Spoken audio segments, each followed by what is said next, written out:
태국과 캄보디아의 충돌은 단순 국경 분쟁이 아니라 전력 격차가 만든 결과였습니다. 태국은 F-16과 그리펜을 중심으로 한 공군력, VT-4 전차와 포병, 공격 헬기까지 갖춘 종합 전력을 운용합니다. 반면 캄보디아는 전투기 전력이 사실상 비어있고 구형 포병과 소련계 장비에 의존하고 있어 초기 대응부터 밀릴 수밖에 없습니다. 이번 충돌에서 캄보디아가 지뢰와 부비트랩 같은 비대칭 전술에 의존한 이유도 이 때문입니다. 외신들은 태국이 하늘과 장거리 타격을 장악하는 순간 교전의 방향이 자동으로 결정된다고 분석했습니다. 이 구도는 한국의 방산 경쟁력과도 직결됩니다. 동남아는 이미 K9, 천무 FA-50이 활발히 진출한 시장이며 실제 전장에서 공군력 부재가 어떤 결과를 만드는지가 증명될수록 한국산 고전기과 지상전력이 더 매력적으로 보이는 환경이 형성됩니다. 그제 새벽에 올라온 위성사진 한 장에 동남아 지도가 통째로 뒤집혔습니다.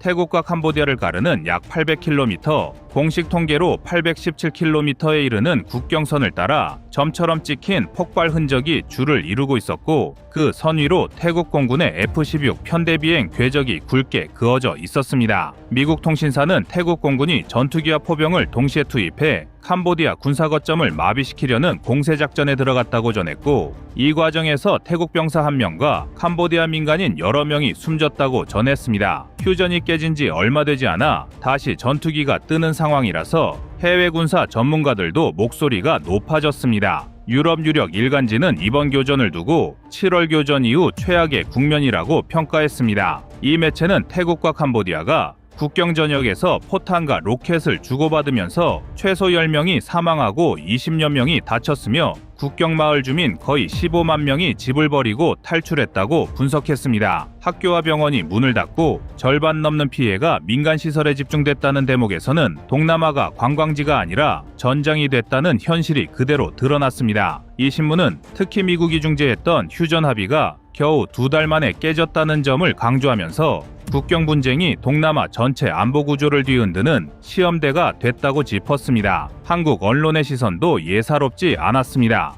국내 한 일간지는 태국과 캄보디아의 재충돌을 전하면서 트럼프 미국 대통령이 힘들게 성사시킨 휴전 합의가 사실상 효력을 잃었다고 분석했습니다. 기사에서는 미국이 관세 카드를 꺼내들며 양측을 압박했지만 정작 국경에서는 포성이 멈추지 않고 있다며 이번 사태를 통해 미국식 속전속결 평화협정의 유통기한이 얼마나 짧은지 드러났다고 지적했습니다. 국내 종합뉴스 채널은 한술 더 떠서 트럼프식 평화 모델이 이미 아프리카와 동남아 여러 분쟁 현장에서 2-3개월짜리 휴전만 반복하다 끝나고 있다고 해석했습니다. 이 보도에서는 태국과 캄보디아 사례를 콩고민주공화국과 르완다, 다른 분쟁 지역과 함께 묶으면서 강대국 지도자의 전화 한 통으로 해결된 것처럼 보였던 분쟁이 실제로는 폭발 시점을 뒤로 밀어놓은 시한폭탄에 불과했다고 꼬집었습니다. 그런데 이번 사태에서 한국 시청자들이 가장 눈여겨볼 지점은 따로 있습니다. 외신들이 공통으로 강조한 한 문장은 태국 공군이 캄보디아 하늘을 사실상 일방적으로 지배하고 있다는 대목이었습니다. 태국은 스웨덴 그리펜 전투기, 미국제 F-16 전투기, 공격 헬기와 수송 헬기까지 합쳐 수십 대의 항공 전력을 굴리는데 캄보디아는 이 하늘에 맞설 전투기가 거의 없는 상태입니다. 그래서 이번 교전 내내 캄보디아가 꺼내든 카드는 중장거리 포병과 구형 다연장 로켓, 그리고 국경지대 곳곳에 설치해둔 지뢰와 부비트랩 정도뿐이었습니다. 저고도로 날아온 태국 공군의 항공폭탄과 정밀 유도탄 앞에서 캄보디아의 지상포대는 숨을 데가 많지 않았고 전투가 길어질수록 피해는 군이 아니라 민간 마을로 번져가는 그림이 외신 기사 곳곳에 반복해서 등장했습니다. 외신이 특히 충격적으로 묘사한 장면은 국경 마을 주민들이었습니다. 국경 근처 주유소 편의점이 포탄을 맞고 불길에 휩싸이는 모습, 간식을 사러 나갔던 가족이 순식간에 목숨을 잃고 남은 가장이 무너지는 장면, 학교와 병원이 일괄 폐쇄되면서 아이들이 교실 대신 방공에서 밤을 보내는 장면이 연속해서 전해졌습니다. 수치로만 보면 사망자는 10여 명, 부상자는 수십 명 수준이지만 실제 국경지대에서는 16만 명이 넘는 주민이 대피한 것으로 추산되면서 국경 분쟁이 이미 소규모 전쟁급 충격을 지역 사회에 남기고 있습니다.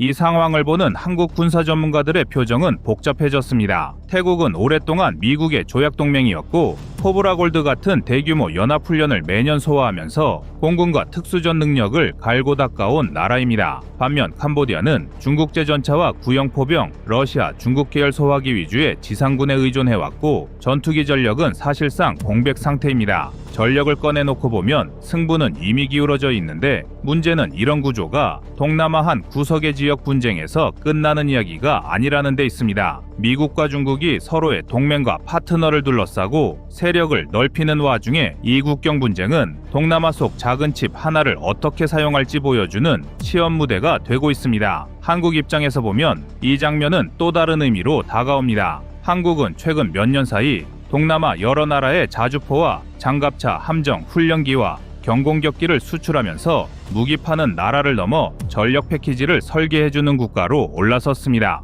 이 말은 곧 동남아 어느 국경에서 포성이 울리든 그 현장 어딘가에는 한국에서 만든 장비나 한국과 경쟁했던 무기 체계가 끼어 있을 가능성이 높다는 뜻입니다. 태국이든 캄보디아든 앞으로 어떤 무기를 선택하느냐에 따라 한반도 밖에서 벌어지는 전쟁이 한국 방산업과 외교, 심지어 한국 경제의 수출 구조까지 직격탄을 맞을 수도 있다는 계산이 자연스럽게 따라붙습니다. 특히 외신들이 이번 사태를 다루면서 반복한 표현 중 하나는 공중 우세의 정치학이었습니다. F-16을 날릴 수 있는 나라와 그렇지 못한 나라 사이에서 휴전협정의 무게가 어디로 기울어지는지, 어느 쪽 협상이 더 유리한지, 누구의 목소리가 국제사회에서 더 크게 들리는지가 이번 분쟁에서 생생하게 드러나고 있다는 분석입니다. 태국이 전투기와 포병을 앞세워 국경마을 몇 곳을 장악하면 휴전 테이블에서는 캄보디아가 아니라 태국이 더 강한 목소리를 내게 됩니다. 한국 시청자 입장에서는 이 장면이 낯설지 않을 겁니다. 한반도 역시 장거리 미사일과 공군력, 방공망의 균형이 깨지는 순간 협상력 자체가 달라진다는 것을 너무 잘 알고 있기 때문입니다. 그래서 지금 세계 군사 전문 매체들은 태국, 캄보디아 국경에서 울리는 포성과 함께 한 가지 질문을 던지고 있습니다. 왜 어떤 나라는 동맹의 도움을 받아도 하늘을 지키지 못하는가?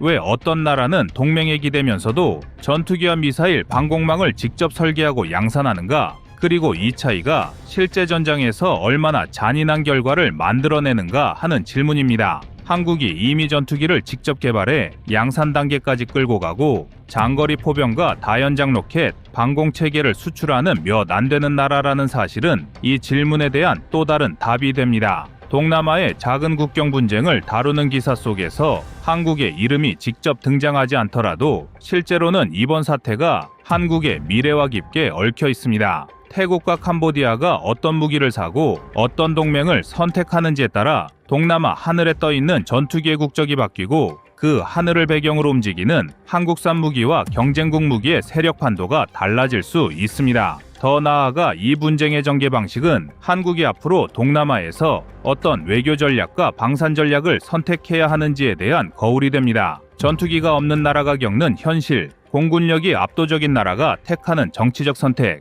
그리고 그 사이에서 한국이 줄 수 있는 카드가 무엇인지 말입니다.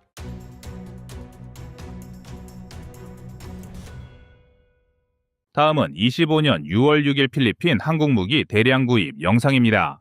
필리핀이 결국 한국산 무기 쇼핑을 제대로 시작했습니다. 얼마 전 부산 마덱스 행사에 국방부 대표단을 대규모로 보내더니 형웅 대전차 미사일, 신궁 휴대용 방공 미사일, 천궁2까지 빠르게 도입하려고 움직이고 있습니다. 이미 한국산 전투기와 함정을 써본 필리핀군 당국은 한국 무기의 성능과 가성비에 푹 빠졌는데요. 특히 현지에서 직접 실사격 테스트를 거친 해성 미사일이 유럽제보다 뛰어난 성능을 보이자 한국 무기 도입을 망설일 이유가 사라졌다고 합니다. 여기에 10년간 48조 원을 투입해 대규모 무기 현대화를 추진 중이라는데요. 덕분에 FA-50 전투기 추가 구매는 물론 KGGB 유도폭탄과 K9 자주포, 천무다연장까지 패키지로 계약될 전망입니다. 한국산 무기 수출 대박 지금부터 본격 시작입니다.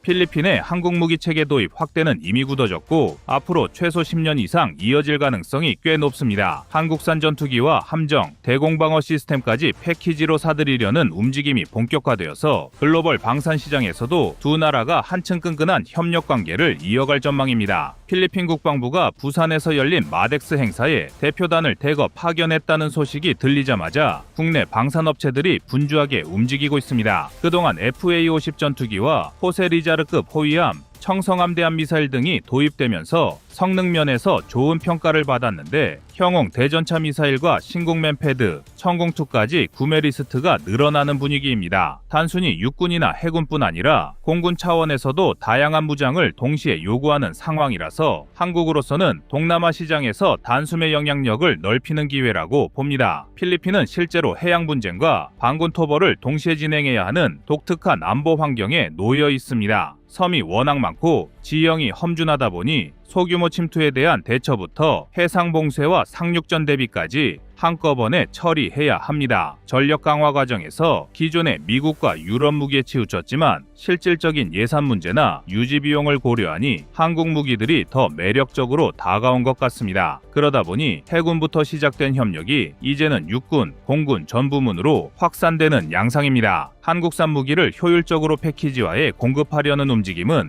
이미 수치로도 드러나고 있습니다. 필리핀 정부는 향후 10년간 약 350억 달러, 원화로 48조 원에 달하는 무기 도입 예산을 계획 중인데 여기서 상당 부분이 한국산으로 흘러갈 것이라는 예측이 많습니다. 현재 FA-50 계열 추가 발주, KGGB 유도폭탄 증액, 그리고 천공투 대공미사일 배치 등이 큰 축입니다. 여기에 육군 전력 보강용 형용 대전차 미사일, K9 자주포, 천무다연장 추진 이야기가 함께 나오고 있습니다. 과거 필리핀 해군은 이미 호세 리자르급을 통해 한국산 전투체계와 미사일 역량을 체감했는데 생각보다 좋은 성능을 보이자 추가 무기 채택에 더욱 긍정적인 태도를 보이고 있다는 점이 눈에 띕니다. 해성 함대함 미사일을 쏴본 뒤 타국제 무기와 비교해도 꿀릴 게 없다는 내부 평가가 내려졌다는 말이 들립니다. 군사적 효용뿐 아니라 유지보수 인력 지원, 교육 훈련 패키지가 빠르게 제공된 점도 호평입니다. 미국이나 유럽 무기는 구매 후 대기 시간이 길어질 수 있는데 한국은 이 문제를 어느 정도 해소해주기 때문입니다. 특히 필리핀 공군은 F5 이후 전투기 세대 교체 문제를 고민하면서도 정작 저예산 때문에 고가의 4세대 이상 전투기를 들여오지 못했습니다. 그러다 한국의 FA-52 경전투기이지만 실전에서 사용하기에 적절한 역량을 보여주면서 재평가를 받았고 이 기종으로 반군 진압에 성공을 거둬 자신감을 얻었습니다. 미국의 중고기체를 별도로 운영하기보다 한국의 새 기체를 저렴하게 도입해서 운용 부담을 낮추고 동시에 현대적인 무장까지 활용한다는 발상이 맞아떨어진 셈입니다. 여기에 KGGB 유도폭탄을 활용하면 정밀 타격이 가능해 반군이 산악이나 밀림으로 숨어들어도 효과적으로 대응할 수 있다는 이점이 있습니다. 한국에서 개발된 KGGB는 평방미터 단위로 표적에 근접할 정도의 오차 범위를 보여주는데 이는 이미 중동 분쟁 지역의 수출 사례에서 입증된 수치입니다. 15km 상공에서 투하해도 높은 명중률을 확보했고 야간 및 악천 후에서도 정밀도가 유지되도록 INS와 GPS를 병행하는 이중 유도 방식을 적용했습니다. 필리핀은 물자와 병력이 제한된 상황에서 효과적인 한방을 노려야 하므로 이런 정밀 유도 폭탄에 큰 관심을 보이는 것으로 알려져 있습니다. 육군 측면을 보면 형용 대전차 미사일의 도입이 매우 현실적인 이유가 있습니다. 반군이 기갑 전력을 갖추진 않아도 요새화된 응어지나 콘크리트 시설물을 상대하려면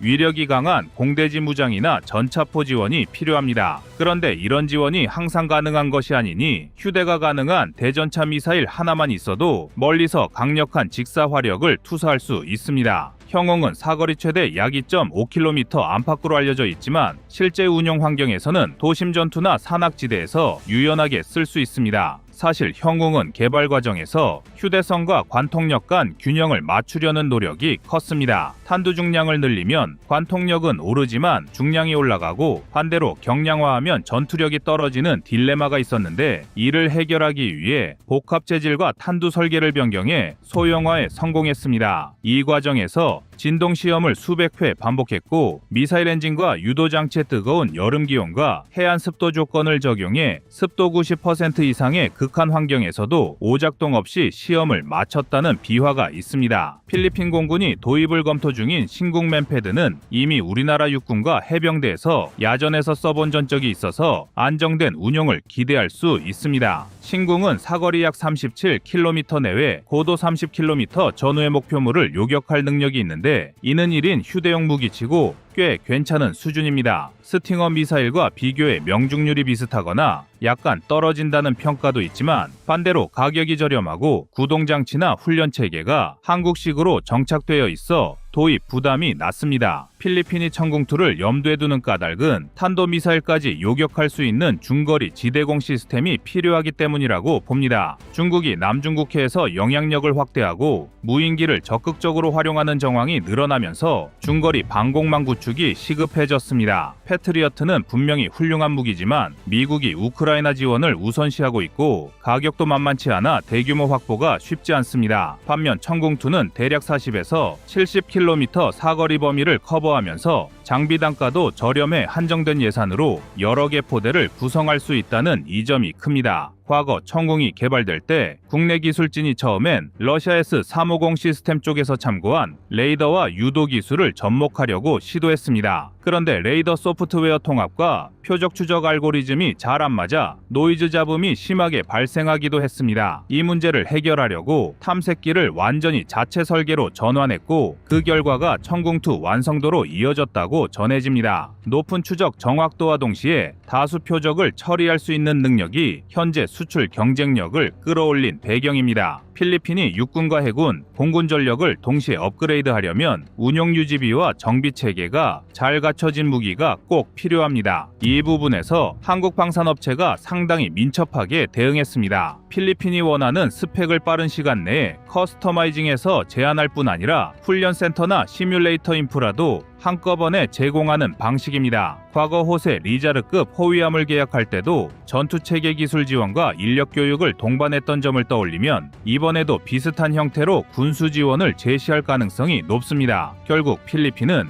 영내 해양 분쟁에서의 대양 해군 역량과 반군 토벌을 위한 육군 화력 강화, 그리고 외부 위협에 대비한 방공망 확충이라는 세 가지 과제를 동시에 풀어야 합니다. 이런 복합적인 요구사항을 한국이 상당 부분 충족시키는 셈입니다. 가성비만 우선시했다면 다른 선택지도 있을 텐데 실전에서 이미 쓰이고 검증된 무기가 원하는 시점에 도착한다는 점이 큰 메리트로 작용했습니다. 필리핀 해군이 작년에 진행한 미사일 시험 사격에서 100% 명중률을 기록했다는 정보가 알려지자 필리핀 정부가 한껏 고무되었다는 후문도 있습니다. 유지보수까지 한 세트로 묶인 이른바 원스톱 솔루션을 받아들일 때 훈련 교관이나 정비 기술자를 추가로 보내주는 등 사후 지원을 보장하는 정책을 내세운 한국 방산기업들의 전략이 크게 먹혔다는 분석입니다. FA-50의 경우에도 실전 운용 경험이 계속 쌓이면서 자체 엔진과 항전 장비 교체 주기가 쌓이고 있습니다. 필리핀 공군이 처음엔 약간 낮춰봤던 기종인데 이 기종으로 지상 지원 임무, 요인 수송, 반군 거점 폭격 등을 두루 수행하면서 만족도가 커졌습니다. 이제는 엔진과 부품을 교체할 시기가 와도 한국에서 빠르게 받아볼 수 있어 퇴역 없이 계속 운용이 가능합니다. 한국 K9 자주포화 천무 시스템도 필리핀 육군이 긍정적으로 검토하고 있습니다. 반군 상대에는 다소 과하다는 의견도 있지만 후방 화력 지원 능력을 키우면서 인접 도서 분쟁 상황에도 대비하려는 것으로 보입니다. 이 부문은 이미 중동이나 유럽 수출 사례가 많아서 한국 방산당국도 수출 협의에 자신감을 가진 분위기입니다. 대표적으로 폴란드가 K9 자주포를 대량 도입해 우크라이나 침공 사태 이후 전력 공백을 메우는데 성공한 사례가 참고가 될 수 있겠습니다. 또한 필리핀 내부 정치 상황이 안정되는 추세라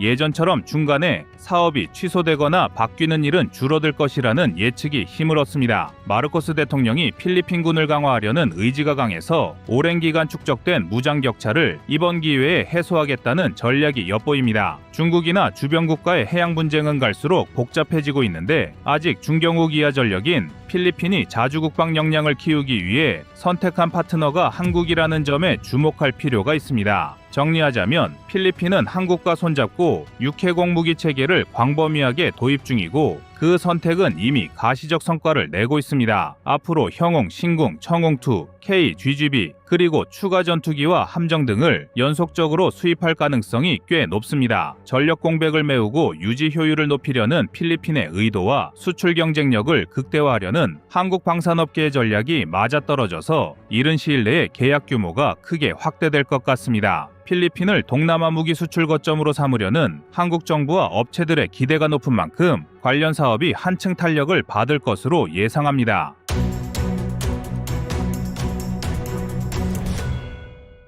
이제 질문은 하나로 모입니다. 태국이 캄보디아를 군사적으로 점령하지 않고 전쟁 수행 능력만 말려죽이는 방식이 성공했을 때 그 다음에 벌어질 일은 무엇이냐는 겁니다. 국제외교 전문가들과 군사전략가들이 공통으로 그리는 시나리오는 의외로 단순하고 동시에 매우 현실적입니다. 이 국면의 핵심은 승전선언이 아니라 국제사회가 문제 삼지 않는 방식으로 판을 끝내는 과정입니다.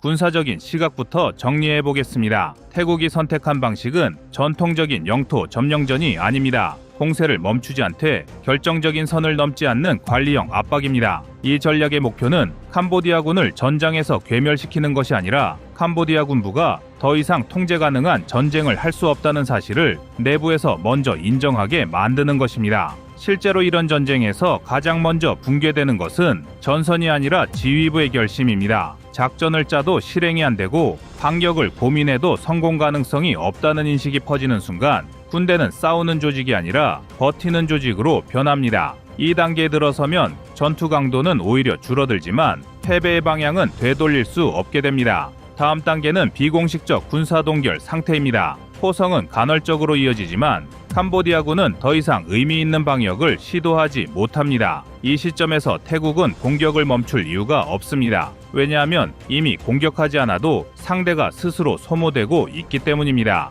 군사 전문가들이 말하는 말려주기는 전쟁의 완성 구간입니다. 이 과정에서 태국은 국제법적으로도 매우 유리한 위치를 유지합니다. 대규모 민간 피해를 유발하는 점령이나 무차별 공격을 하지 않았기 때문에 국제사회는 강력한 제재 명분을 찾기 어렵습니다. 외교적인 시선으로 넘어가면 그림은 더 선명해집니다. 캄보디아의 군사적 무력화가 일정 수준에 도달하면 국제사회는 자동으로 중재 모드로 전환됩니다. 이때 중재의 초점은 태국이 아니라 캄보디아에 맞춰집니다. 이유는 간단합니다. 실질적으로 전쟁을 지속할 수 없는 쪽이 캄보디아이기 때문입니다. 때문에 외교 무대에서는 이 상황이 이렇게 해석됩니다. 태국은 자국 안보를 이유로 방어적 군사 조치를 지속해왔고 캄보디아는 이를 감당하지 못해 전쟁을 관리할 능력을 상실했다는 프레임입니다. 이 구도가 만들어지면 국제사회는 휴전을 요구하되 양측을 동일선상에 놓지 않습니다. 이때 등장하는 것이 다자 외교의 전형적인 수순입니다. 아세안, 중립국, 그리고 일부 강대국들이 나서서 휴전과 완충 장치를 제안합니다. 여기서 중요한 점은 태국이 주도권을 쥔 상태에서 협상 테이블이 열린다는 사실입니다. 군사적으로 말려죽인 쪽은 조건을 제시할 수 있고 버티다 지친 쪽은 조건을 수용할 수밖에 없습니다. 이 과정에서 태국은 영토 확장이나 과도한 배상을 요구하지 않습니다. 대신 국경관리 강화, 특정 지역의 군사활동 제한, 재발 방지 메커니즘 같은 국제사회가 수용 가능한 요구를 전면에 내세웁니다. 캄보디아 내부에서는 이 시점부터 더 큰 변화가 시작됩니다. 군사 전문가들이 공통으로 지적하는 대목입니다. 전쟁에서 졌다는 사실보다 군부가 아무것도 지켜내지 못했다는 인식이 내부에 퍼지는 순간 정치적 균열이 생깁니다. 책임론이 불거지고 군부 내부의 권력 균형이 흔들립니다. 이 단계에서는 태국이 아무 행동을 하지 않아도 캄보디아 내부에서 군부 개편, 책임 추궁, 심지어 권력 재편 논의가 자연스럽게 시작됩니다. 외부에서 압박한 결과가 내부 변화로 전환되는 순간입니다. 이 모든 과정에서 태국은 국제사회에서 지탄받지 않았고 오히려 안보를 관리한 국가로 인식됩니다.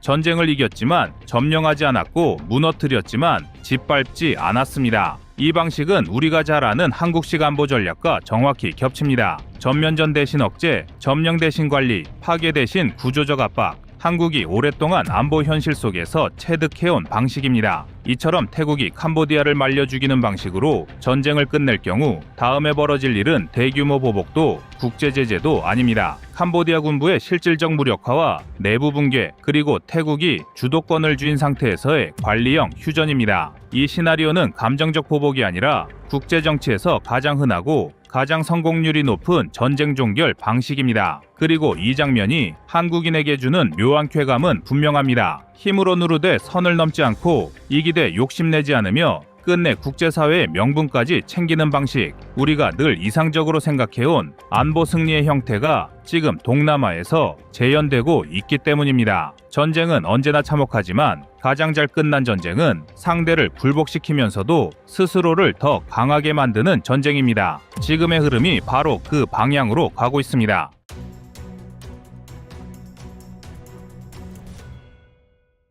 다음은 25년 9월 30일 프랑스 폭동이 한국과 닮은 이유 영상입니다. 프랑스가 지금 유럽의 화약고가 되고 있습니다. 파리의 밤거리는 최루탄 연기에 가득 차고 경찰과 시위대가 맞붙는 장면은 마치 내전의 한복판을 방불케 합니다. 프랑스 정부가 발표한 긴축 재정안이 촉발한 이번 사태는 단순한 거리 시위가 아닙니다. 유럽의 2대 강국으로 불리던 프랑스가 경제 정치적 한계에 직면해 있음을 여실히 보여주는 사건이자 유럽 전체의 균형을 흔드는 신호탄이기 때문입니다. 해외 언론 역시 이번 사태를 대혁명 전야라고 표현하며 그 심각성을 경고했습니다. 로이터는 전국에서 50만 명 이상이 시위에 동참했다고 보도했고, 워싱턴 포스트는 경찰 8만 명이 투입된 규모를 프랑스 현대사에서도 드문 상황이라고 평가했습니다. 단순한 사회 불만이 아니라 국가 시스템 자체가 흔들리고 있다는 의미입니다.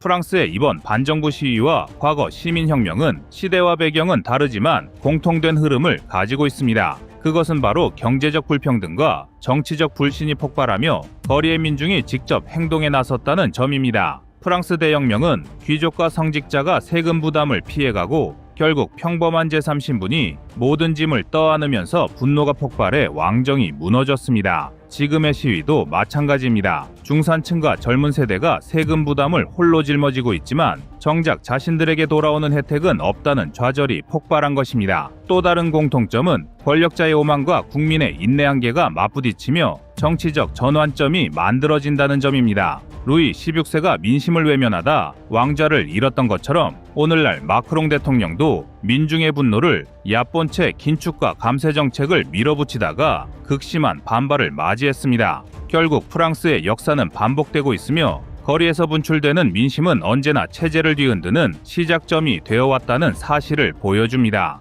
프랑스 국가 부채는 2025년 1분기 기준 3조 유로, 한화 약 4,900조 원입니다. 이는 GDP 대비 114%로 유로존 국가들 중 그리스와 이탈리아에 이어 세 번째로 높습니다. 단순 계산만 해도 3초에 1,500만 원, 1시간에 180억 원씩 늘어나고 있는 셈입니다. 이 부담이 결국 중산층의 세금으로 전가되자 분노가 폭발했습니다. 한국에서 집값과 물가에 허덕이는 젊은 세대가 왜 항상 우리가 계산서의 마지막 줄을 떠안아야 하냐고 외치는 모습과 크게 다르지 않습니다. 프랑스도 바로 이 지점에서 흔들린 겁니다. 특히 이번 시위가 주목받는 이유는 젊은 세대, 즉 프랑스판 MZ세대가 대거 참여했다는 점입니다. 소셜미디어에서는 니콜라가 낸다라는 유행어가 퍼지고 있습니다. 니콜라는 평범한 1980년대생 중산층을 상징하는 이름인데 그의 세금으로 노년층의 연금, 복지, 심지어 올림픽까지 충당된다는 냉소적 풍자가 프랑스 전역을 강타했습니다. 뭔가 필요하면 결국 니콜라가 낸다는 이 자조적인 말은 지금 한국 청년들이 느끼는 상대적 박탈감과도 정확히 겹칩니다.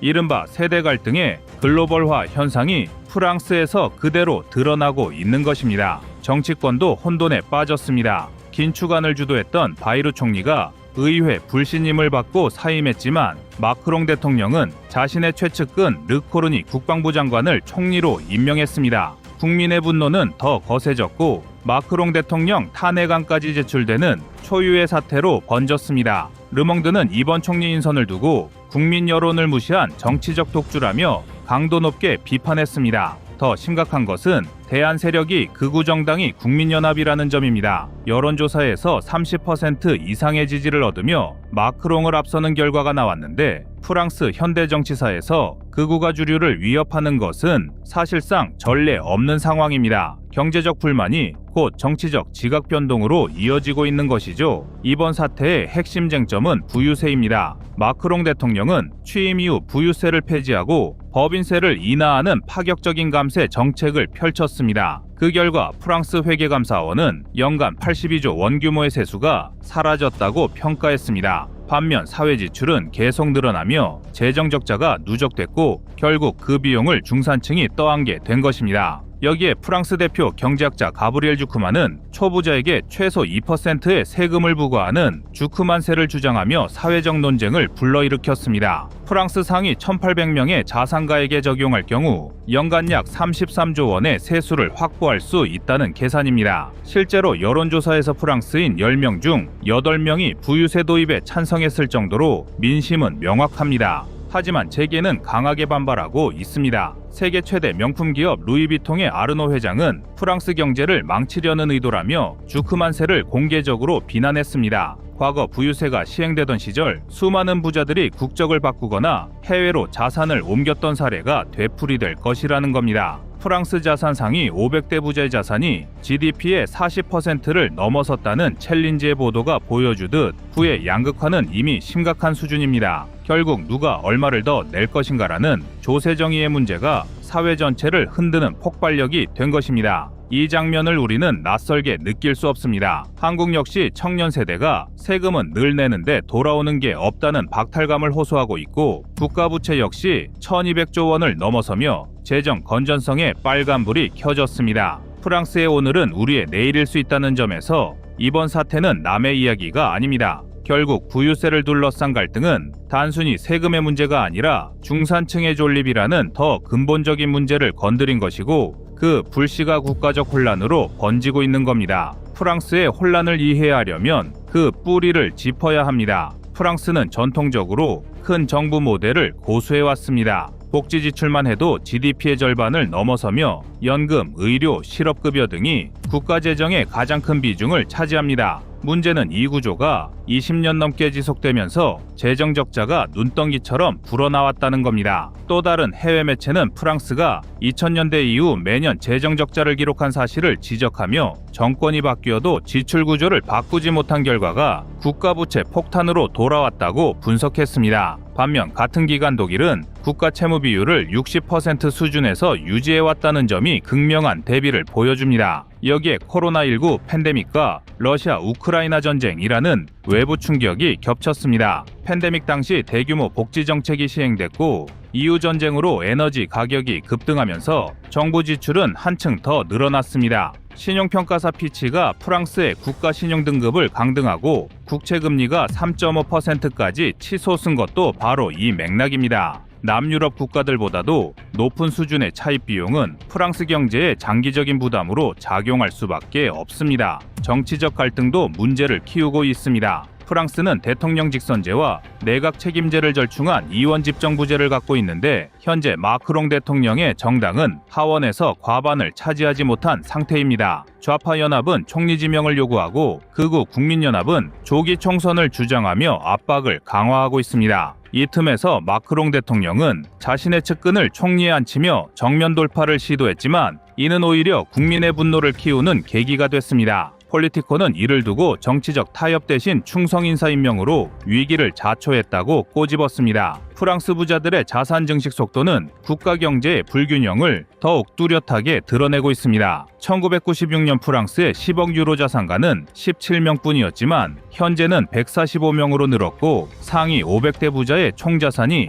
GDP의 40%를 넘어섰습니다. 명품 기업 오너 일가가 상위권을 독식하는 구조에서 부의 집중과 불평등은 단순한 통계가 아니라 민심의 폭발로 이어지고 있는 겁니다. 이 지점에서 우리는 중요한 교훈을 얻습니다. 한국 역시 국가 부채가 빠르게 늘어나고 있으며 고령화와 복지 지출 확대가 겹치면서 재정 압박은 점점 심화되고 있습니다. 특히 청년 세대가 세금은 내는데 나에게 돌아오는 것은 없다는 불만을 터뜨리는 상황은 프랑스와 놀랍도록 닮아 있습니다. 결국 이번 사태는 프랑스만의 위기가 아니라 한국을 포함한 모든 선진국이 직면할 구조적 문제라는 점에서 그 의미가 큽니다.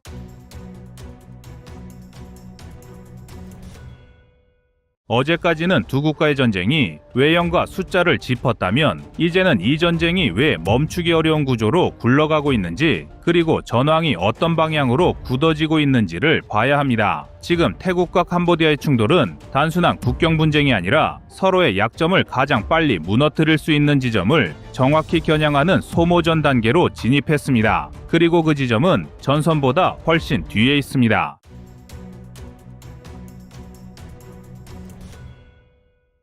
먼저 태국의 전쟁 방식부터 보겠습니다. 태국군은 대규모 지상징역을 선택하지 않았습니다. 대신 공군과 해군을 중심으로 캄보디아의 움직임 방영 자체를 줄이는 전략을 쓰고 있습니다. 태국 공군은 F-16 전력을 분산 배치한 상태에서 하루 평균 5회 안팎의 출격을 유지하는 것으로 파악됩니다. 이 출격 횟수는 대규모 공세로 보이진 않지만 핵심 표적만을 노리는 방식입니다. 교량 통신시설 연료 저장 지점 같은 목표는 한번 무너지면 복구에 최소 수주가 걸립니다. 태국이 반복 타격을 주저하지 않는 이유도 여기에 있습니다. 한 번에 끝내는 전쟁이 아니라 상대의 시간과 비용을 계속 늘리는 전쟁을 하고 있기 때문입니다. 해군 쪽에서도 같은 그림이 나옵니다. 태국은 아직 전면 해상 봉쇄를 선언하지 않았지만 캄보디아로 향하는 석유와 군수물자 선박을 집중 감시 대상으로 올려놓았습니다. 캄보디아의 해상 물동량은 연간 약 2천만 톤 수준으로 크지 않지만 그중 에너지 관련 물자가 차지하는 비중은 매우 큽니다. 특히 군과 민간이 동시에 쓰는 디젤 연료는 대체 수단이 거의 없습니다.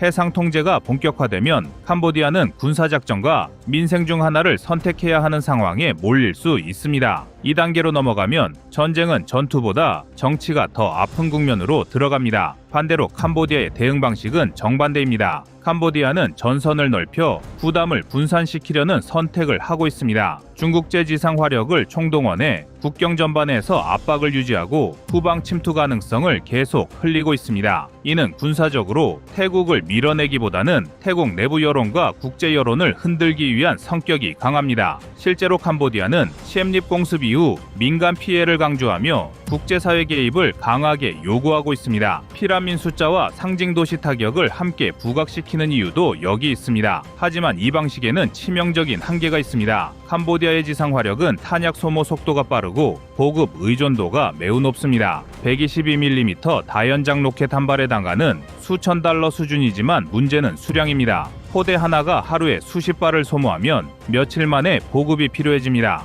여기에 연료 차단까지 겹치면 장비는 있어도 움직이지 못하는 상황이 옵니다. 캄보디아가 국제사회에 기대를 거는 이유는 군사적으로 시간을 벌기 어렵다는 걸 스스로 알고 있기 때문입니다. 외교 지형도 전황을 더 복잡하게 만듭니다. 아세안은 중재를 말하고 있지만 실제 행동은 느립니다. 회의 일정이 연기되는 사이 전장은 이미 다음 단계로 넘어가고 있습니다. 국제사회가 휴전을 이야기할수록 태국은 오히려 현재의 압박이 효과를 내고 있다고 판단할 가능성이 큽니다. 캄보디아가 버티지 못하는 순간까지 기다리는 전략이 합리적으로 보이기 때문입니다. 이 구조가 굳어질수록 전쟁은 갑작스럽게 끝날 수는 있어도 부드럽게 멈추기는 어려워집니다. 여기서 한국 시청자들이 주목해야 할 지점이 있습니다. 이 전쟁은 누가 더 많은 병력을 투입했느냐가 아니라 누가 전쟁을 시스템으로 설계했느냐의 싸움이라는 점입니다. 연료 보급, 교통, 인프라 공중 통제 같은 요소를 동시에 계산해 움직이는 쪽이 압도적으로 유리합니다. 한국이 지난 수십 년 동안 군과 산업에서 강조해온 방식도 바로 이 구조입니다. 단기간 화력보다 지속 능력을 먼저 보는 접근입니다. 따라서 결론은 명확합니다. 태국과 캄보디아 전쟁은 이미 총알로 끝낼 수 있는 단계를 지나갔습니다. 지금 싸움은 시간과 숫자의 싸움이고 이 싸움에서 한쪽이 먼저 숨이 막히는 순간 전황은 단기간에 무너질 가능성이 큽니다. 그리고 그 징후는 전선이 아니라 연료 저장고와 항만에서 먼저 나타날 겁니다. 다음 영상에서는 이 전쟁이 주변 국가와 국제 질서에 어떤 파장을 낳을 수 있는지 그리고 여기서 한국이 어떤 위치에 서게 되는지를 더 깊이 짚어보겠습니다.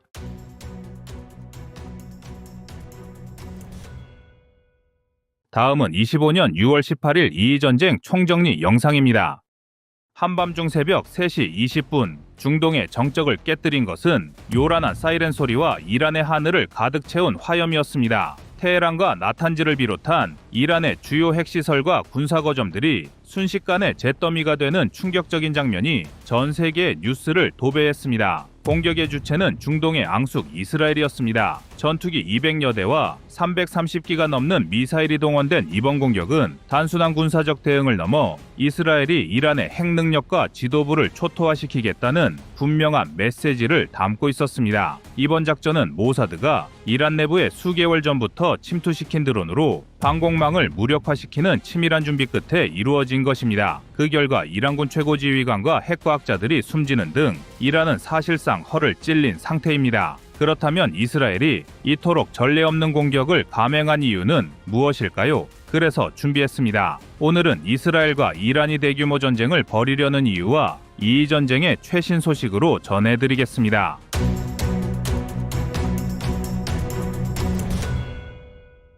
이스라엘과 이란의 충돌에서 가장 치열한 전장은 사실상 정보전입니다. 이스라엘의 모사드는 중동에서 가장 효율적인 정보기관으로 평가받으며 이란의 핵시설 및 군부 지도부에 대한 지속적인 정보 수집을 성공적으로 수행하고 있습니다. 특히 모사드는 이번 공격 수개월 전부터 이란 핵심 시설의 보안 시스템을 정밀하게 분석해왔으며 내부 협력자를 포섭해 결정적 순간에 방어 시스템을 무력화하는 데 성공했습니다. 반면 이란의 정보기관은 이스라엘의 이러한 활동을 완벽히 차단하지 못했습니다. 이는 이란 내부의 권력투쟁과 정보기관 간의 비효율적인 협력체계가 주요 원인입니다. 이란은 최근 몇 년 동안 지속적으로 이스라엘의 침투를 허용했고 핵과학자와 고위군 관계자들이 여러 차례 암살되는 사태를 막지 못한 것도 정보전에서 열세임을 보여줍니다. 이스라엘의 이번 공격은 표면적으로는 이란의 핵개발 억제라는 명분이 뚜렷합니다. 이란은 이미 우라늄 농축 농도를 60% 이상으로 높이며 핵폭탄 제조에 필요한 임계점에 매우 가까워진 상태였습니다. 국제원자력기구는 올해 초 이란이 60% 농축 우라늄을 274kg에서 불과 몇 달 만에 408kg까지 증가시켰다고 보고했습니다. 이는 핵탄두 제조가 가능한 우라늄 양을 이미 수배 초과한 상황으로 이스라엘 입장에서는 더 이상 방치할 수 없는 레드라인을 넘었다는 판단을 내린 것입니다. 이스라엘의 이번 공습은 역사상 가장 정교하게 설계된 군사작전 중 하나였습니다. 이스라엘 공군은 최신형 스텔스 전투기 F-35I를 주축으로 약 200여 대를 투입하여 테헤란 상공까지 침투했습니다. 특히 나탄즈 핵시설 등 이란의 핵심 전략 목표를 철저히 파괴하기 위해 제이담 벙커버스터 폭탄, 그리고 AGM-158 제즘 장거리 공대지 미사일과 같은 정밀 타격 무기들을 대거 투입했습니다. 또한 군사 전문가들이 주목한 것은 이스라엘이 사전에 이란 방공망을 정교하게 교란했다는 점입니다. 작전 수개월 전부터 이란 내부에 잠입시킨 초소형 드론이 이란 방공 시스템의 레이더 및 지휘 통제 네트워크를 혼란에 빠뜨렸으며 사이버 공격을 통해 통신 체계마저 마비시켰습니다. 특히 앞에서 언급한 것처럼 모사드는 이란군 내부자들을 포섭하거나 첩보를 이용해 실시간 정보를 확보하여 작전 성공률을 극대화했습니다. 이스라엘이 이번 작전에서 보여준 치밀한 군사적 준비와 첨단 기술의 결합은 단순히 군사적 타격을 넘어 전략적 우위를 과시하고 향후 중동에서 이스라엘에 대적할 세력에 대한 명확한 경고가 됐습니다. 이스라엘의 공격 직후 이란도 즉시 대응 공격을 개시했습니다. 이란 혁명수비대는 보유한 최첨단 중거리 미사일 샤하브3 및 파테 110 계열의 미사일을 텔아비브를 포함한 이스라엘 핵심 지역으로 발사했습니다. 드론 공격 역시 병행됐지만 이스라엘의 방공 시스템 아이언돔과 최신 방어망인 다비드 슬링의 가동으로 실제 피해는 제한적이었습니다. 이란의 군사적 대응은 규모는 컸지만 효과적으로 상대를 압도하지 못했습니다. 이는 이란군의 기술적 한계와 정보전의 취약점을 명백히 드러낸 사례로 평가됩니다. 또한 미국과 이스라엘이 수년 동안 이란의 핵심 전략 시설에 대한 해킹과 사보타지를 지속적으로 수행해왔기 때문에 이란의 대응 능력이 이미 제한돼 있던 상태였습니다. 결국 이란은 군사적 대응을 통해 내부 결속과 국제사회의 저항 의지를 과시했으나 군사력 차이로 인한 한계점을 절감한 상황입니다. 그럼 이스라엘의 현재 상황에 대해 알아보겠습니다. 이스라엘 정치에서 안보는 늘 최고의 정치적 카드입니다. 이번 공격은 이스라엘 국내 정치 상황과도 깊은 관련이 있습니다. 네타냐후 총리는 현재 여러 가지 부패 스캔들과 정치적 논란으로 큰 위기에 처해 있으며 연립정부의 지지도도 급격히 하락하고 있습니다. 이스라엘 내부에서 불안한 정치 상황을 극복하기 위한 가장 강력한 카드는 언제나 국가안보였고, 특히 이란을 강경하게 타격하는 모습을 통해 국민들의 지지를 다시 확보하려는 전략적 계산도 담겨 있습니다. 이런 국내 정치적 위기 속에서 이스라엘 정부는 국민의 지지를 다시 결집할 수 있는 강력한 정치적 이벤트가 필요했습니다. 네타냐후 총리는 이러한 시점에서 안보 위기를 부각시켜 국내 여론을 결집하고 동시에 정치적 경쟁자들에게 압박을 가하는 전략적 선택을 한 것입니다. 이란에 대한 강력한 군사 행동은 이런 배경에서 기획되었으며 실제로도 이스라엘 내 국민 지지율 상승으로 이어지고 있습니다. 이스라엘은 최근 국제사회에서 외교적 고립 위기에 처했습니다. 프랑스와 사우디아라비아는 팔레스타인 가자지구 문제를 다룰 유엔 회의를 추진하며 이스라엘의 외교적 압박을 강화하고 있었습니다. 이런 상황에서 이스라엘이 이란의 핵 위협을 부각시킨 군사적 공격을 감행한 것은 국제사회의 관심을 팔레스타인 문제에서 이란 문제로 전환시키려는 고도의 외교적 전략으로 볼 수 있습니다. 실제로 이스라엘의 이번 공격 직후 국제사회는 즉각적으로 팔레스타인 문제보다는 이란의 핵 개발 위협에 대한 논의로 초점을 전환했고, 이는 외교적 압박으로부터 일시적으로나마 이스라엘을 해방시키는 결과를 가져왔습니다. 반면 미국은 이번 사태에서 공식적으로 개입이나 지원을 부인했지만 트럼프 행정부 이후 지속적으로 이란을 압박해온 미국의 암묵적인 승인 없이는 불가능한 작전입니다. 이는 미국이 중동에서 지속적으로 이스라엘을 전략적 동맹으로 간주하고 있음을 보여주는 사례입니다. 유럽 국가들은 표면적으로는 긴장 완화를 촉구하면서도 이스라엘의 군사행동에 강력한 비판이나 제재를 가하지 않고 있습니다. 이는 유럽 역시 이란의 핵 개발 속도에 우려를 표하고 있으며 중동에서 이스라엘이 가진 전략적 중요성을 무시할 수 없다는 현실 때문입니다. 결국 향후 국제사회는 적극적인 외교적 중재를 시도하면서도 이스라엘이 가진 전략적 입지를 무시하지 않고 일정 수준에서 이를 용인하는 태도를 유지할 가능성이 높습니다. 이스라엘이 이번 기습 공습에서 드러낸 가장 근본적인 전략적 목표는 단순히 핵시설 파괴 이상의 효과를 노린 것입니다. 사실 이스라엘의 궁극적 목표는 이란의 정권 안정성을 흔들고 내부 분열을 촉진하는 데 있습니다. 특히 혁명수비대와 최고 지도부의 핵심 인물을 정밀 타격함으로써 이란 내부의 군사적 지휘 체계를 무너뜨리고 정치적 혼란을 부추기려는 것입니다. 반대로 이란은 그동안 경제 제재와 국제사회 압박 속에서도 버텨오면서 핵 능력을 협상 수단으로 삼아왔습니다. 이란은 미국 및 유럽 국가와의 협상에서 핵 능력을 지렛대로 활용하며 경제적, 정치적 양보를 얻어내는 데 성공했습니다. 그러나 이스라엘의 강력한 군사적 개입으로 협상력이 크게 약화된 상태이기 때문에 이란으로서는 핵 능력을 다시 강화할지 아니면 외교적 타협을 선택할지 갈림길에 서 있습니다. 이번 사태는 이스라엘과 이란이라는 양국 간 대결 구도를 넘어 미국과 중동, 유럽과 중동 간의 복합적인 국제정세와 지역 안보 구조가 얽혀있는 매우 복잡한 문제입니다. 이스라엘은 전략적으로는 단기적 승리를 거두었으나 이 공격이 장기적으로 중동 지역의 안정성에 위협이 될 수 있는 위험성 또한 내포하고 있습니다. 군사적 우위를 과시한 이스라엘이 외교적으로도 주도권을 유지하기 위해서는 국제사회의 신뢰를 얻는 외교적 행보가 필수적입니다. 만약 이스라엘이 과도한 군사적 행동으로 국제사회의 비판과 제재를 받게 된다면 군사적 승리로 인한 이득은 곧 외교적 패배로 뒤집힐 가능성도 큽니다. 이란 역시 핵 개발 속도를 늦추고 국제사회와의 협상에 적극적으로 임해야만 외교적 고립에서 벗어날 수 있을 것입니다. 이스라엘이 이번 작전에서 사용한 핵심 전략은 정보기관 모사드의 철저한 정보전입니다. 이미 수개월 전부터 이란 내부로 소형 드론과 사이버 장비를 몰래 반입해 이란의 방공 시스템과 통신망을 사전에 마비시키고 있었습니다. 특히 드론을 활용해 방공망의 사각지대를 정밀 타격했고, 동시에 이스라엘의 첨단 스텔스 전투기들이 신속히 이란 영공에 침투할 수 있도록 정밀한 루트를 확보했습니다. 결과적으로 주요 군사지휘부를 제거하고 핵시설의 상당 부분을 파괴하는 성과를 거뒀습니다. 이스라엘의 공격 직후 이란은 즉시 보복을 선언하고 대규모 미사일과 드론 공격을 이스라엘 수도 텔아비브를 향해 가했습니다. 약 200기 이상의 미사일과 100여 대의 드론 공격으로 이스라엘 방공망이 일부 손상되었으며 민간인 피해도 발생했습니다.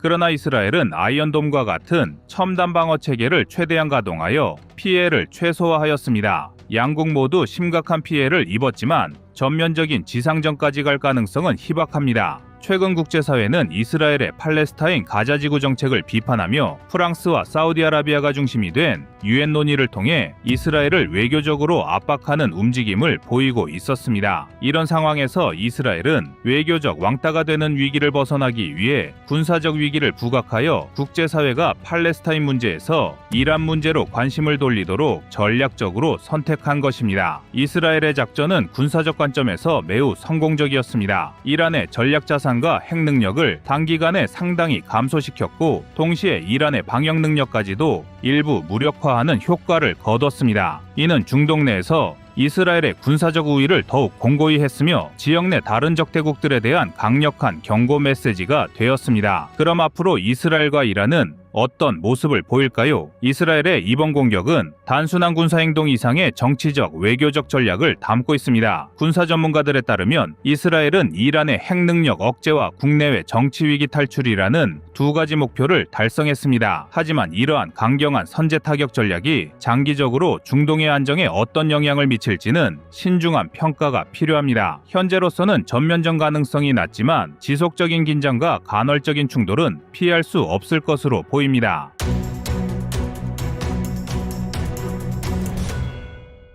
요즘 해외 외신을 오래 읽다 보면 묘한 긴장감이 느껴집니다. 전쟁이 터졌다는 속보도 아닌데 기사 문장 하나하나가 유난히 무겁습니다. 이유는 간단합니다. 이번에는 총성이 아니라 규칙이 먼저 흔들리고 있기 때문입니다. 미국 대통령이 동맹국의 영토를 공개적으로 거론하고 유럽의 한 나라 총리가 나토의 종말이라는 말을 꺼냈습니다. 이 조합 자체가 이미 비정상입니다. 전후 세계가 당연하게 여겨온 안전장치가 실제 상황에서도 작동하는지를 시험하는 장면이 눈앞에서 펼쳐지고 있습니다. AFP와 로이터가 동시에 주목한 인물은 도널드 트럼프입니다. 그는 그린란드를 미국이 가져야 한다는 말을 반복하면서 더 이상 거래나 협상의 언어를 쓰지 않습니다. 러시아와 중국 함정이 바다를 덮고 있다는 표현을 사용하며 국가안보를 꺼냈습니다. 이 순간부터 이 문제는 외교 이슈가 아니라 군사와 힘의 문제로 성격이 바뀝니다. 외신 분석가들이 이 발언을 가볍게 보지 않는 이유도 여기에 있습니다.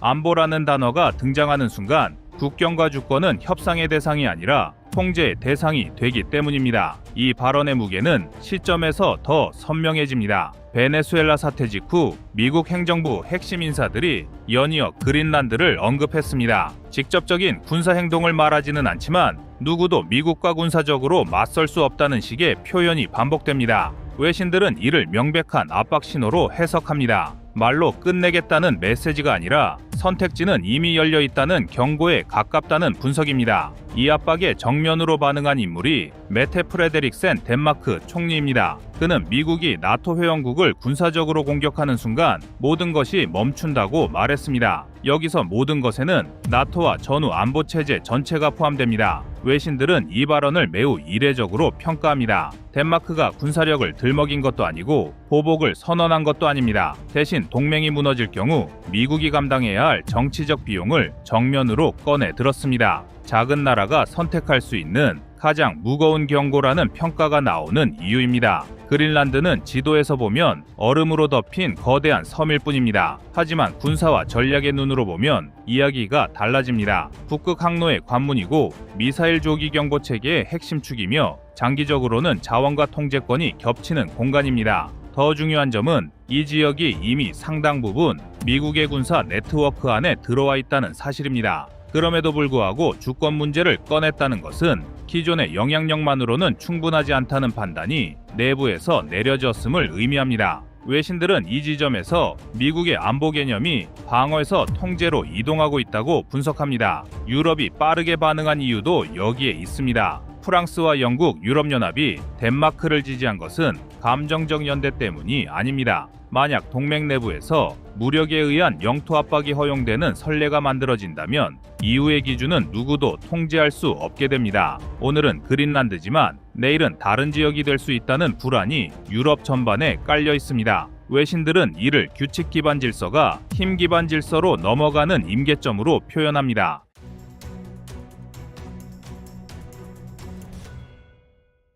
이 사건이 불편하게 느껴지는 이유는 명확합니다. 우리는 그동안 동맹은 안전하고 규칙은 지켜진다고 믿어왔기 때문입니다. 하지만 지금 벌어지는 장면은 다른 질문을 던집니다. 힘이 충분히 크다면 규칙은 어디까지 무시될 수 있는가? 그리고 그 순간 동맹이라는 장치는 과연 누구 편에 서는가? 그린란드 사태는 아직 끝나지 않았습니다. 오히려 이제부터가 시작이라는 평가가 해외 분석의 공통된 결론입니다. 앞에서 언급된 핵심은 국가 간 말의 충돌이었습니다. 하지만 그 말 뒤에 숨은 계산표를 보셔야 합니다. 해외 군사경제 매체들이 이 사안을 놓지 않는 이유는 분노나 가치 논쟁이 아니라 이미 이 선택이 엄청난 비용과 이익을 동시에 발생시키고 있기 때문입니다. 미국이 그린란드를 직접 거론한 순간 워싱턴 내부에서는 외교 문서보다 먼저 시뮬레이션이 돌아갔다는 분석이 나옵니다. 군사적 실행 가능성, 동맹 붕괴 시 손실, 그리고 장기 전략 이익을 동시에 올려놓고 따지는 계산입니다. 군사적으로 보면 미국은 이미 그린란드에서 부족한 것이 거의 없습니다. 미 공군은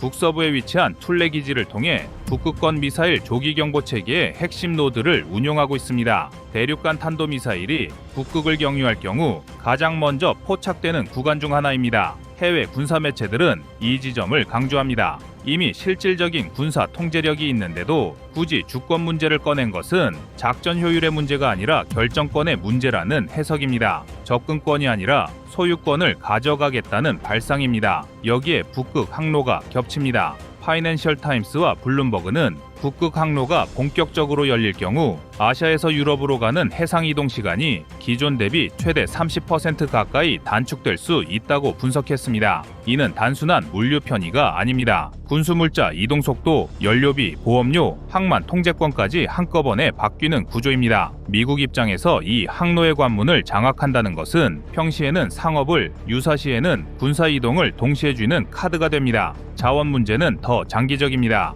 그린란드에는 히토류와 전략광물 매장 가능성이 지속적으로 제기돼 왔습니다. 아직 대규모 채굴 단계는 아니지만 중국 의존도를 줄이려는 미국의 산업 전략에서 이 지역은 미래 옵션으로 분류됩니다. 외신들은 트럼프의 발언이 단기 성과를 노린 선택이 아니라 향후 수십 년을 보는 산업 안보 복합 전략과 맞닿아 있다고 해석합니다. 지금은 돈이 들지만 통제권을 확보하면 이후의 선택지가 달라진다는 계산입니다. 이 계산 앞에서 덴마크의 대응은 감정이 아니라 구조입니다. 덴마크는 군사적으로 미국과 맞설 수 없다는 사실을 누구보다 잘 알고 있습니다. 그래서 프레데릭센 총리는 군함이나 전투기를 언급하지 않았습니다. 대신 북대서양조약기구 자체의 존립을 꺼냈습니다. 이는 미국이 얻을 수 있는 그린란드의 전략적 이익보다 나토 붕괴로 인해 잃게 될 정치적, 경제적 비용이 더 클 수 있다는 점을 정면으로 던진 선택입니다. 외교 전문가들은 이를 약자가 쓸 수 있는 가장 무거운 경고라고 평가합니다.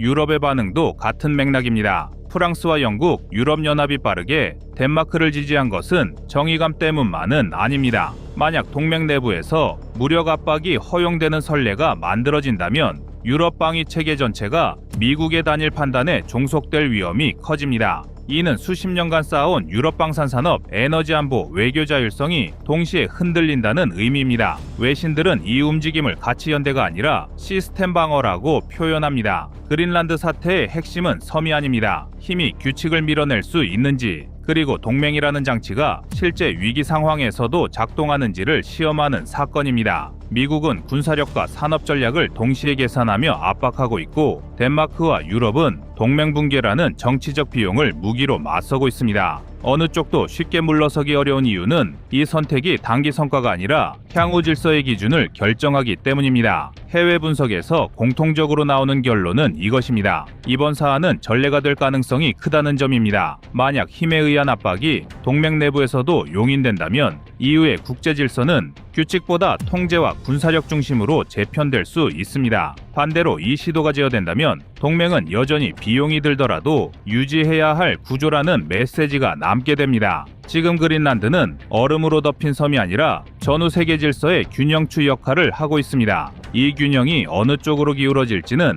아직 결정되지 않았습니다. 다만 분명한 것은 이 싸움이 북극에만 머물지 않는다는 점입니다. 그래서 해외 외신들이 이 뉴스를 놓지 않고 따라붙고 있습니다. 지금 벌어지는 일은 영토 분쟁이 아니라 앞으로 세계가 어떤 규칙으로 움직일 것인지를 가르는 싸움이기 때문입니다.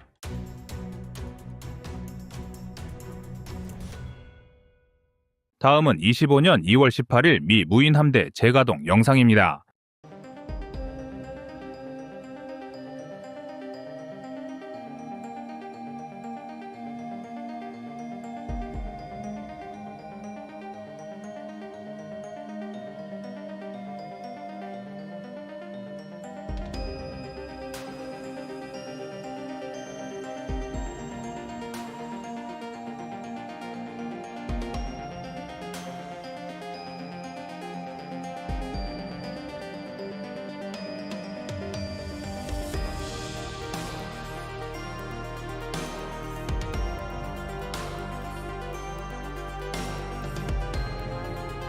(20년) 전 진실을 은폐했던 미국. 하지만 변화하는 시대의 흐름은 미 해군도 어쩔 수 없었습니다. 미국은 점차 약화되는 해군의 전력 누수를 보완할 수단으로 다시 한번 무인 수상정 전력을 주목하고 있는데요. 현재 무인 수상정은 미국을 비롯한 군사 강국의 해군 함정을 위협하는 무기로 급부상하고 있습니다. 미국과 이스라엘은 홍해 일대에서 후티 반군의 무인 자폭보트에 곤욕을 치르고 있으며 세계 2위의 군사력을 보유한 러시아는 우크라이나군의 무인 함정 공격에 막대한 피해를 입고 있습니다. 더 놀라운 점은 무인 수상함이 그저 해상에서 적 함대를 향해 자폭하는 것을 넘어 연안에 위치한 군사시설까지도 타격이 가능하도록 진화하고 있다는 것입니다. 이에 미국도 무인 수상정의 전략적 가치를 다시 바라보고 태평양에서의 전력 증강을 목표로 뒤늦게 무인 수상정의 활용도를 높이고 있습니다. 그렇다면 해상 전력이 중요한 우리 대한민국은 무인 수상정의 전력을 얼마나 발전시키고 있을까요?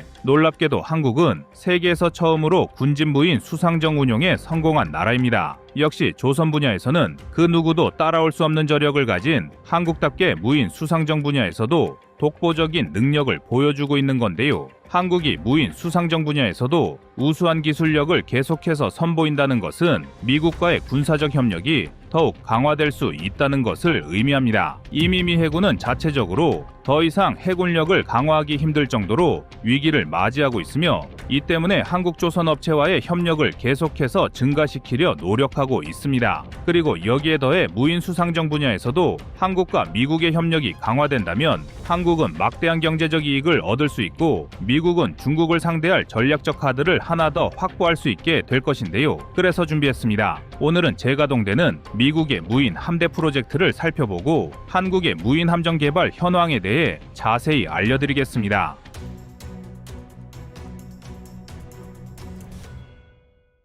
2002년에 진행된 밀레니엄 챌린지 군사훈련은 미국 역사상 가장 많은 비용이 들어간 전쟁 시뮬레이션이자 미군의 치욕적인 패배를 안긴 훈련이었습니다. 당시 미 해군의 상대역을 맡은 폴 벤 리퍼 해병대 중장은 기존의 군사교리 대신 폭탄을 장착한 다량의 자폭 함정을 활용하여 미군을 압박했는데 물량을 앞세운 자폭 함정의 공세는 미국도 쉽게 방어하지 못했습니다. 그러나 미국은 이러한 훈련 결과를 적극적으로 활용하여 군사교리를 개선하기보다는 자체적으로 훈련 조건을 수정하여 훈련 교훈을 축소시키기 바빴는데요. 결국 이로 인해 무인 수상정의 전술적 가능성에 대한 논의는 수면 아래로 가라앉고 말았습니다. 하지만 이러한 미국의 판단은 심각한 오판이었습니다. 미국은 2002년에 앞서 2000년 10월에 소형 보트의 자살 공격으로 17명의 전사자가 발생한 피해를 입었던 전례가 있었으며 여기에 2002년 훈련에서 뼈아픈 결과가 나왔음에도 불구하고 당시에는 무인 수상정의 가능성을 그다지 높게 보지 않았던 것인데요. 하지만 현실은 무인 함정의 공격 시도가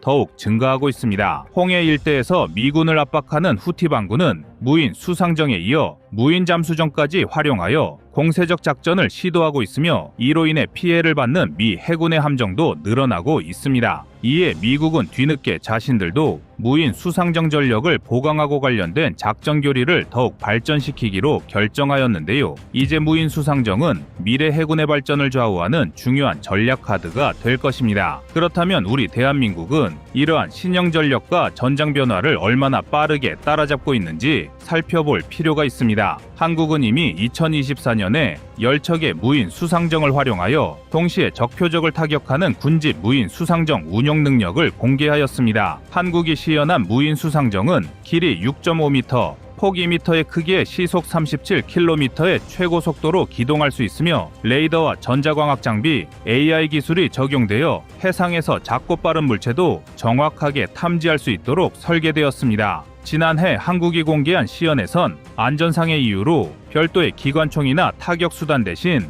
레이저를 탑재한 후 표적에 대한 대응 능력을 자랑하였지만 실전 배치 과정에선 다양한 타격 수단을 장착할 수 있다는 것도 다른 나라보다 앞서 있는 장점인데요. 이 밖에도 한국은 시속 93km 이상의 속도로 기동할 수 있는 1.2톤급 자폭형 무인 수상정도 개발을 진행하고 있습니다. 한국이 개발하는 자폭 수상정은 길이 5.6m, 폭 2.05m로 작은 크기에 저렴한 가격으로 개발될 가능성이 높은 것으로 알려져 있으며 미 해군조차도 다량의 자폭 수상정을 막지 못해 패배한 훈련 결과가 있는 만큼 한국이 개발할 자폭 수상정은 우리 해군의 전력 강화에 많은 도움이 될 수 있습니다. 아닌 게 아니라 중국과 북한 해군의 특징은 압도적인 물량입니다. 중국은 미국조차 능가하는 함정 보유량에 더해 자국 어선까지 활용한 해상 민병대를 보유하여 수적 측면에서 한국을 압도하고 있습니다. 게다가 북한은 함정 성능이 한국을 절대 따라오지 못하고 있지만 공기부양정 같은 다량의 소형 함정을 통해 호시탐탐 한국 연안을 위협하고 있습니다.